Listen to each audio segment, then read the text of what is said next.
গত অর্থবছরের 23-24 1 জুলাই থেকে 8 ফেব্রুয়ারি পর্যন্ত যে পরিমাণ অপরিশোধিত ভোজ্য তেল আমদানি হয়েছিল, চলতি অর্থবছরের একই সময়ে তার চেয়ে আমদানি হয়েছে 1 লাখ টনের বেশি।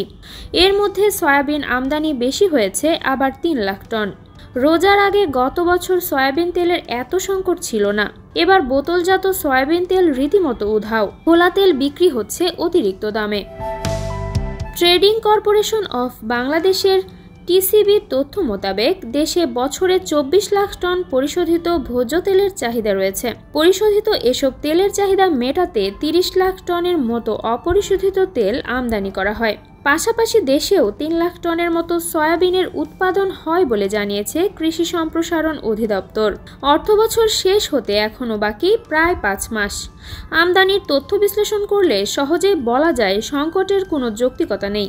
বাজারে ভোজ্য তেলের সরবরাহে সংকট ও রোজায় সরবরাহ স্বাভাবিক রাখা নিয়ে গত 9 ও 16 ফেব্রুয়ারি 2 দফা ট্যারিফ কমিশনের সঙ্গে বৈঠক হয়েছে ভোজ্য তেল উৎপাদনকারী প্রতিষ্ঠানগুলোর।